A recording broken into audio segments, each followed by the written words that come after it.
Welcome back. Max Presnell, Keith Hillier standing by to talk racing, and Max still excited about that wonderful clash yesterday at Warwick Farm in the Hobartville. Nothing like a Dane up against Octagonal, and what a finish. Yes, one of the sort of finishes that makes racing so great. Nothing like a Dane.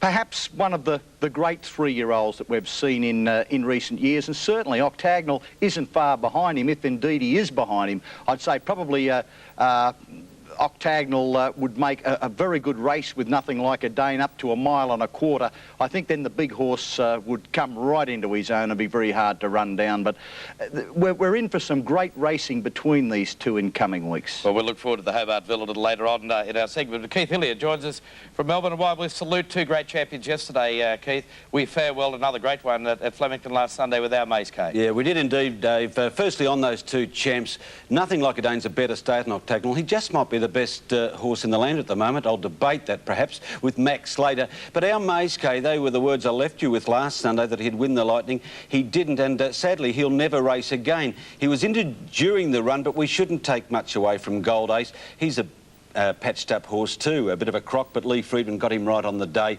But we'll see Gold Ace winning the Lightning, but watch for the cerise colours. That was Max's tip, Strategic, in the Hawks livery. Last at the moment, flashes home, and another stride would have won the Lightning Stakes. Hard ridden. Our Mace K's under pressure now. Brawny Spirit in front, Sequalo up on the inside. Our Mace K labouring and wider out. Gold Ace could be the one. He's coming home well. Sequalo hit the front. On the outside, Gold Ace is after him with Brawny Spirit. Then Primacy. No, our Mace K. Gold Ace got up to Sequalo. Gold Ace in front from Sequalo. Flying Strategic. Gold Ace. Gold Ace has won this ahead to either Strategic. Big run by Strategic, Max. Should have won easily, Keith. Keith, I believe Shane Dye blamed a wet patch at Flemington. Do you know anything about this? Are there wet patches at Flemington when the ground is good? Well, there are always excuses in defeat, aren't there? But strangely, Brian York, who rode our Maze K, thought that our Maze K hit a wet patch there too. It was never really confirmed, and it shouldn't have been. The track was fast and the day fine. Well, yesterday at Sandown, Keith, obviously one of the traditional sprint events, and a certain performance of drum, it finally stood up and was counted. Yes, and it seems to be the pattern for Group 1 races yesterday. Drum from the Lee Friedman stable, as was Flying Spur and the Lightning. The only difference between this traditional skelter yesterday was that the opening plate was transferred to Sandown. First running at Sandown, an extra 50 metres.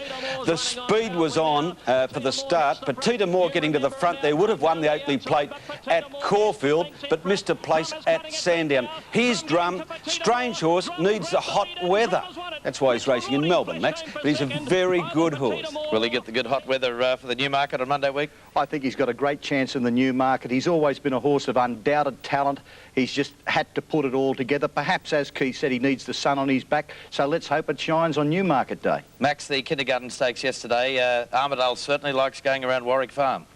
Yes, I think he certainly likes the pace easy. Early in the race, he likes the pace easy, but there's no doubt he is much better than the rivals he met yesterday, and it just adds more confusion, I think, to the Golden Slipper, because Armadale, I never thought was really top class. However, he's beating these two-year-olds like an outstanding youngster, and perhaps he is indeed a chance in the Golden Slipper. Keith, a few slipper hopes fell by the wayside yesterday there in the Kindergarten. Yes, they did, and the same happened here in Melbourne. We're going to see Alcachel, who's the nominal favourite for the Blue Diamond, next week, and I still think that she's a two-year-old to beat in your slipper, David. And, of course, Juggler Max coming into reckoning for the Doncaster with a superb performance again yesterday. Yes, certainly Juggler has plenty of scope for improvement still, which is difficult to imagine on his win in the Apollo yesterday, because he did it with great authority. Saintly, I don't know whether you'd say was disappointing. Certainly if you backed him, he was disappointing, but for a couple here, Max Ravada and Magic Road. Yes, and the jockey Jay Powell was suspended for 8 meetings, and just here he'll cross in sharply. That's Saintly, they're checking off him now, but look at the authority the Juggler's gone to the line, not really touched. Tough horse, a good horse, and there was a protest by the fourth runner, Ravada, against Saintly, dismissed in about 35 seconds. In any other country in the world, Keith, it would have been upheld, considering the severity of the interference. Yeah, that's interesting. Max Gay Waterhouse told Melbourne radio listeners to dive in head first into Juggler. Sadly, I sort of jumped into the saintly pool. It was empty. But coming up, Nothing Like a Dane, Max, a unique, unique to Sydney set of circumstances when stewards told racegoers about the pre-race problems that Nothing Like a Dane had had, and hence, I've no doubt, led to the drift out to 9-2. It contributed to the drift, Keith, but also the appearance of Nothing Like a Dane was a factor too. Nothing Like a Dane looked well above himself in condition. He certainly will improve greatly for yesterday's run. Certainly he didn't look nearly as fit as Octagonal. So there is the merit in the performance. Although sensational over the final 100, really. Well, he's in front of Strategic. He's supposed to be a stayer, but he seems to be more adaptable. Not a Strategic, Octagonal. He seems to be more adaptable. On that performance, how can Octagonal ever beat him at any distance, Max? Well, Octagonal is just a bloody good horse. And that's why you can never say he'll never beat him, because it was a terrific run by Octagonal. It only took a great performance to beat him. So if Nothing Like a Dane did a few things wrong, if the brakes went against Nothing Like a Dane, he just hasn't got that much on Octagonal. But with a race run as it was yesterday, you can't see Octagonal giving him 3.5 lengths start and running him down. He'll get close to him, but he won't get past him. Well, they are the best 2-3-year-olds in the land. It's a little sad that they're both based in Sydney, I suppose. But where all the quality comes from. It goes to show, Max, we're in for a great autumn, though, with the two clashing head-to-head. Oh, no doubt. It's only unfortunate the Dane, when the older horse won't be around for much longer, just to really put the test to them.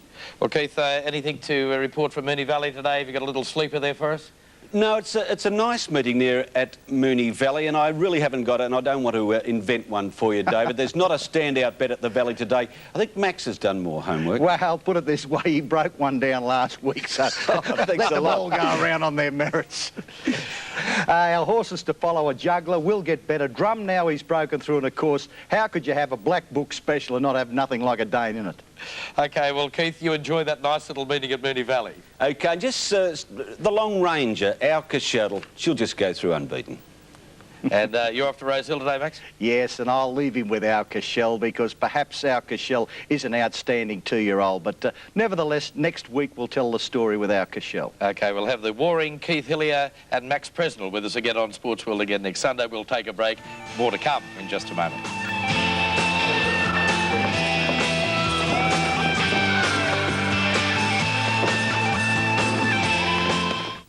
Hello, I'm Ross.